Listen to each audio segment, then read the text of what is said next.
ओम श्री परमात्मने नमः। अथ द्वितीयोऽध्यायः। अध्याय का नाम। इस अध्याय में शरणागत अर्जुन द्वारा अपने शोक की निवृत्ति का ऐकांतिक उपाय पूछे जाने पर पहले भगवान ने 30वें श्लोक तक आत्म तत्व का वर्णन किया है। सांख्य योग के साधन में आत्म तत्व का श्रवण, मनन और निधिध्यासन ही मुख्य है। यद्यपि इस अध्याय में 30वें श्लोक के बाद स्वधर्म का वर्णन करके कर्मयोग का स्वरूप भी समझाया गया है, परंतु उपदेश का आरंभ सांख्य योग से ही हुआ है और आत्म तत्व का वर्णन अन्य अध्यायों की अपेक्षा इसमें अधिक विस्तार पूर्वक हुआ है। इस कारण इस अध्याय का नाम सांख्य योग रखा गया है। अध्याय का संक्षेप। इस अध्याय के पहले श्लोक में संजय ने अर्जुन के विषाद का वर्णन किया है तथा दूसरे और तीसरे में भगवान श्री कृष्ण ने अर्जुन के मोह और कातरता युक्त विषाद की निंदा करते हुए उन्हें युद्ध के लिए उत्साहित किया है। चौथे और पांचवें में अर्जुन ने भीष्म, द्रोण आदि पूज्य गुरुजनों को मारने की अपेक्षा भिक्षान्न के द्वारा निर्वाह करना श्रेष्ठ बतलाया है। छठे में युद्ध करने या न करने के विषय में संशय करके तथा सातवें में मोह और कायरता के दोष का वर्णन करते हुए भगवान के शरण होकर उनसे कल्याणप्रद उपदेश करने के लिए प्रार्थना की है और आठवें में त्रिलोकी के निष्कंटक राज्य को भी शोक निवृत्ति में कारण न मानकर वैराग्य का भाव प्रदर्शित किया है। उसके बाद 9वें और 10वें में संजय ने अर्जुन के युद्ध न करने के लिए कहकर चुप हो रहने और उस पर भगवान के मुस्कुराकर बोलने की बात कही है। तदनंतर 11वें से भगवान ने उपदेश का आरंभ करके 12वें और 13वें में आत्मा की नित्यता और निर्विकारता का निरूपण करते हुए 14वें में समस्त भोगों को अनित्य बतलाकर सुख दुखादि द्वंद्वों को सहन करने के लिए कहा है और 15वें में उस सहनशीलता को मोक्ष प्राप्ति में हेतु बतलाया है। 16वें में सत और असत का लक्षण करके 17वें में सत और 18वें में असत वस्तु का स्वरूप बतलाते हुए अर्जुन को युद्ध करने की आज्ञा दी है। 19वें में आत्मा को मरने या मारने वाला समझने वालों को अज्ञानी बतलाकर 20वें में जन्मादि 6 विकारों से रहित आत्म स्वरूप का वर्णन करते हुए 21वें में ये सिद्ध कर दिया है कि आत्म तत्व का ज्ञाता किसी को भी मारने या मरने वाला नहीं बनता। तदनंतर 22वें में मनुष्य के कपड़े बदलने का उदाहरण देते हुए शरीरांतर प्राप्ति का तत्व समझाकर 23वें से 25वें तक आत्म तत्व का अछेद्य, अधाय्य, अक्लेद्य और अशोष्य तथा नित्य, सर्वगत, स्थाणु, अचल, सनातन, अव्यक्त, अचिंत्य और निर्विकार बतलाकर उसके लिए शोक करना अनुचित सिद्ध किया है। 26वें और 27वें में आत्मा को जन्मने मरने वाला मानने पर भी और 28वें में शरीर की अनित्यता के कारण भी शोक करना अनुचित बतलाया है। 29वें में आत्म तत्व के दृष्टा, वक्ता और श्रोता की दुर्लभता का प्रतिपादन करते हुए 30वें में आत्म तत्व सर्वथा अवध्य होने के कारण किसी भी प्राणी के लिए शोक करने को अनुचित सिद्ध किया है। 21वें से 36वें श्लोक तक क्षात्र धर्म की दृष्टि से युद्ध को अर्जुन का स्वधर्म बतलाकर उसका त्याग करना सब प्रकार से अनुचित सिद्ध करते हुए 37वें में युद्ध को इस लोक और परलोक दोनों में लाभप्रद बतलाकर अर्जुन को युद्ध के लिए तैयार होने की आज्ञा दी है।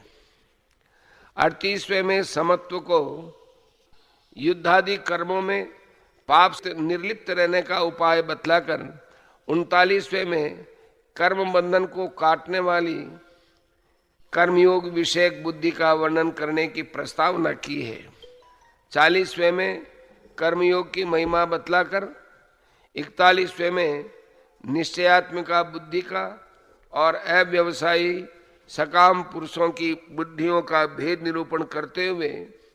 42वें से 44वें तक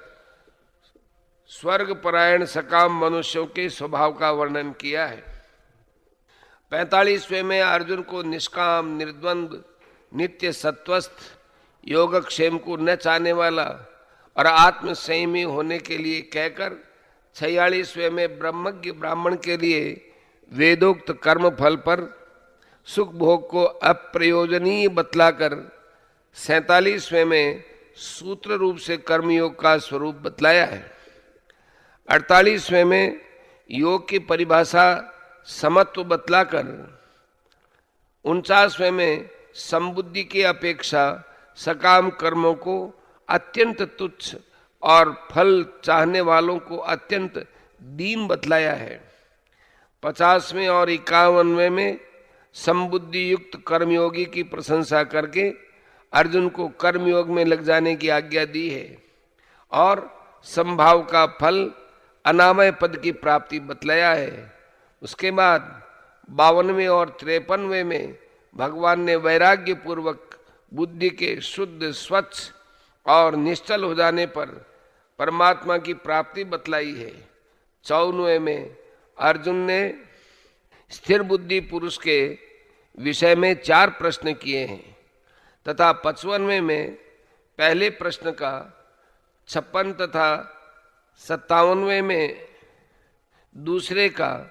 तथा 58वें में तीसरे प्रश्न का सूत्र रूप से उत्तर देते हुए भगवान कृष्ण ने 55वें से 58वें तक समस्त कामनाओं का अभाव, बाह्य साधनों की अपेक्षा न रखकर अंतरात्मा में ही सदा संतुष्ट रहना, दुखों से उद्विग्न न होना, सुखों में स्प्रिया न करना,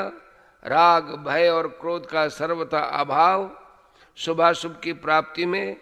हर्ष, शोक और राग द्वेष का न होना तथा समस्त इंद्रियों को विषयों से हटाकर अपने वश में रखना आदि स्थिर बुद्धि के लक्षणों का वर्णन किया है। 59वें में इंद्रियों द्वारा विषयों का ग्रहण न करने से विषयों की निवृत्ति हो जाने पर भी राग की निवृत्ति नहीं होती, उसकी निवृत्ति तो परमात्म दर्शन से होती है। यह कहकर 60वें में इंद्रियों की प्रबलता का निरूपण किया है। 61वें में मन और इंद्रियों के संयम पूर्वक भगवत परायण होने के लिए कहकर इंद्रिय विजयी पुरुष की प्रशंसा की है। 62वें और 63वें में विषय चिंतन से पतन का क्रम बतलाकर 64वें और 65वें में राग द्वेष से रहित होकर कर्म करने वाले को प्रसाद की प्राप्ति, उससे समस्त दुखों का नाश और शीघ्र ही उसकी बुद्धि स्थिर हो जाने की बात कही है। तदनंतर 66वें में अयुक्त पुरुष के लिए श्रेष्ठ बुद्धि, भगवत चिंतन, शांति और सुख का अभाव दिखलाकर 67वें में वायु और नौका के दृष्टांत से मन के संयोग से इंद्रियों को बुद्धि का हरण करने वाली बतलाते हुए 68वें में ये बात सिद्ध की है कि जिसकी इंद्रियां वश में है वही वास्तव में स्थिर बुद्धि है। उसके बाद 69वें में साधारण मनुष्यों के लिए ब्रह्मानंद को रात्रि के समान और तत्व को जानने वाले योगी के लिए विषय सुख को रात्रि के समान बतलाकर 70वें में समुद्र के दृष्टांत से ज्ञानी महापुरुष की महिमा की गई है और 71वें में समस्त कामना, स्पृहा, ममता और अहंकार से रहित होकर विचरने वाले पुरुष को परम शांति की प्राप्ति बतलाकर 72वें श्लोक में उस ब्राह्मी स्थिति का महात्म्य वर्णन करते हुए अध्याय का उपसंहार किया है। संबंध। पहले अध्याय में गीतोक्त उपदेश की प्रस्तावना के रूप में